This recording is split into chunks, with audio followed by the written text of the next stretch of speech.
music. Telescope profiles renowned composer Healey Willan. When I went there was absolutely no money for the choir or anything else worth mentioning. And so I got the gallery choir together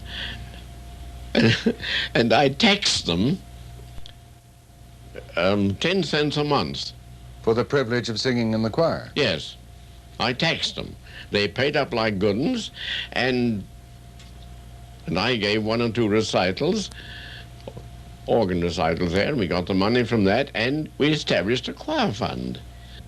From that day to this, the choir of St. Mary Magdalene's has not cost the church 1 cent.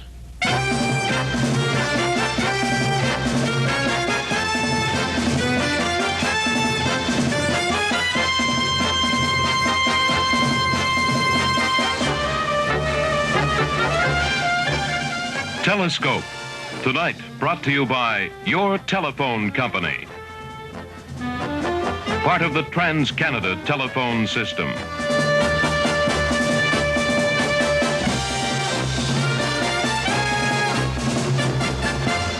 Our guest on tonight's special Christmas program is a rare and irreplaceable human being. Often called the Dean of Canadian Composers, Dr. Healey Willan might also be described as a prophet abroad. For this gifted organist, composer, and choirmaster is better known in Europe than here in the country he adopted more than 50 years ago.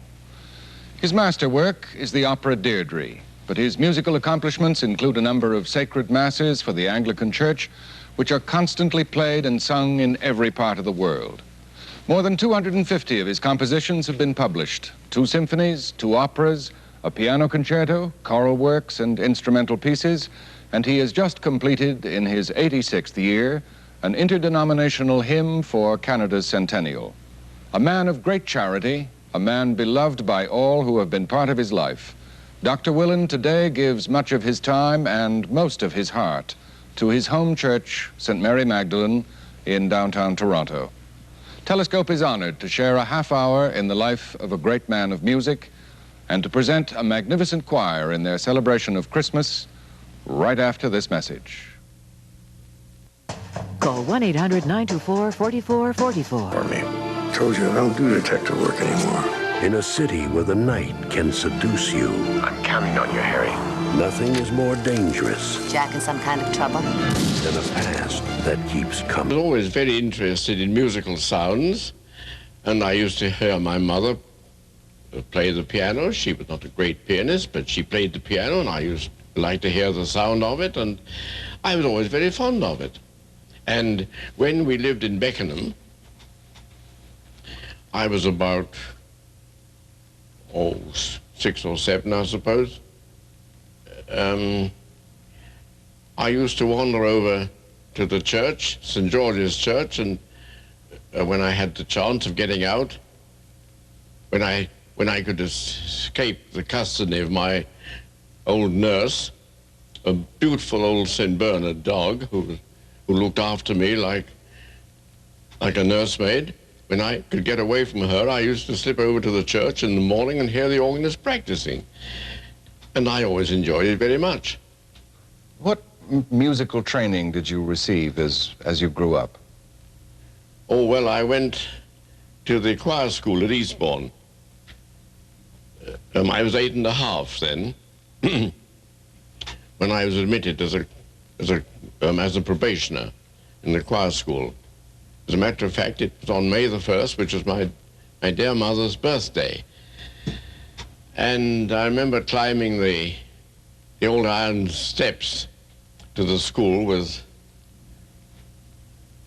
a feeling that,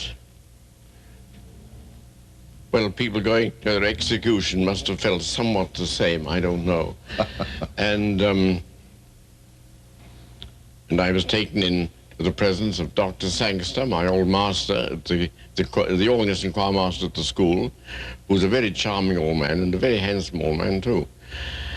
And I had the usual once-over, but I passed it all right. I was admitted as a probationer, and the probationer ship, as a rule, lasted for a year.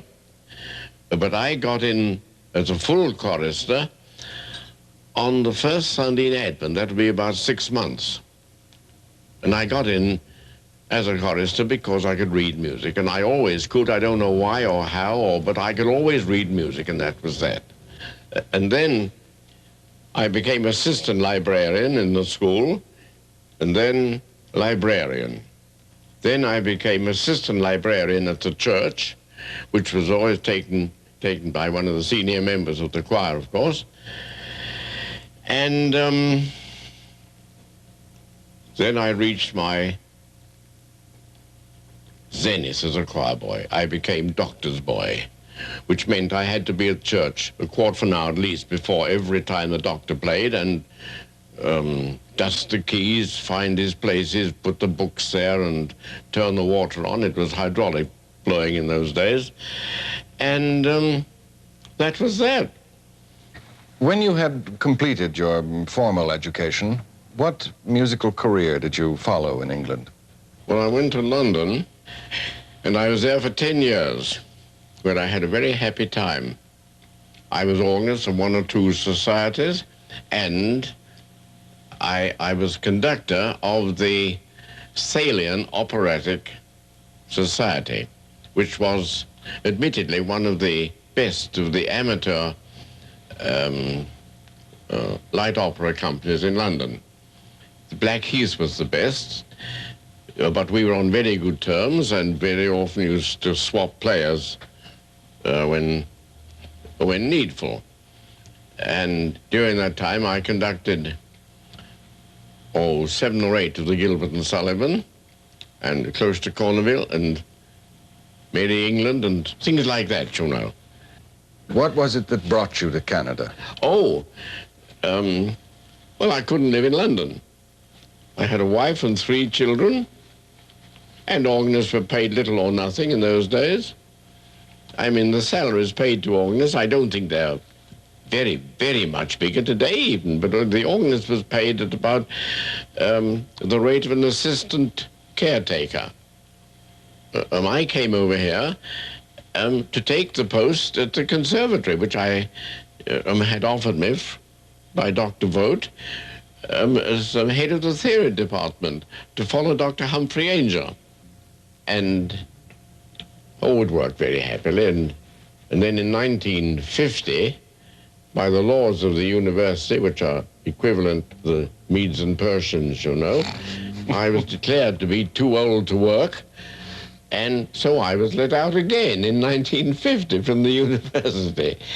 And I've never been so busy in my life since, never.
teacher from Rochester came over here, Rochester, the Eastman School, you know, came over here just to see how things were done over here. And he was present at one of my lectures and one of my tutorial classes, which meant about 4 to 5 students. And I'm not sure whether he was present at a private lesson or not. I'm really not sure. And anyway, about 4 o'clock in the afternoon, I said, look here, we'll go and have a cup of tea in the cafeteria. That's the 4 o'clock rule here in my room anyway. We went down and had a cup of tea. And while I was there, some of my students came in and saw me sitting there, and as they went by my chair, they made a few wise cracks at me, which I handed back, you know, with gusto, and very happily. And when we were going, he said, look here, do you mind if I say something to you? I said, my dear fellow, say any darn thing you like.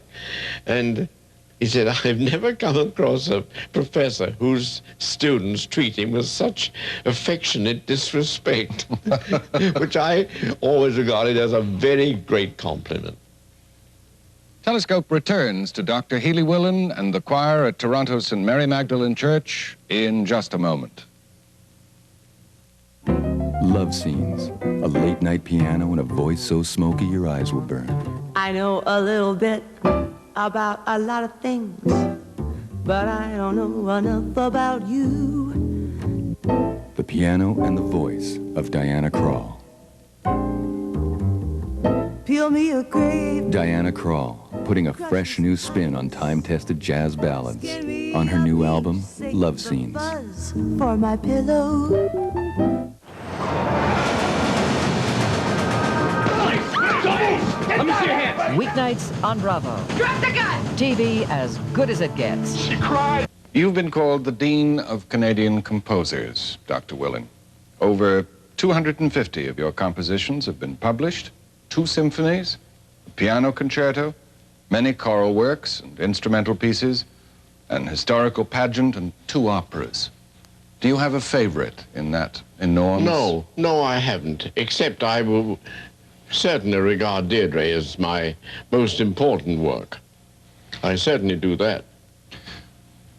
Dr. Willan, how did your particular interest in plain chant come about?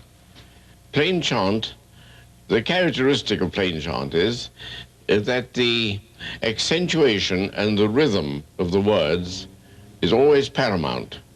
The music is, so to speak, a framework upon which the words are superimposed. And I think that is a most suitable music, indeed, for all forms of religious type, especially when it comes to what are known as the propers of the Mass, such as the introit and the gradual and so on. Dr. Willan, your choir will be singing a midnight Christmas Mass. What parts of the Mass will be involved in that performance? They sing the Kyrie, Sanctus, and Benedictus and Agnus. That is what's commonly known as the Missa Brevis, without the 2 long movements, the Credo and the Gloria, you see. And they will be singing, of course, unaccompanied. Oh, yes. They all sing a cappella.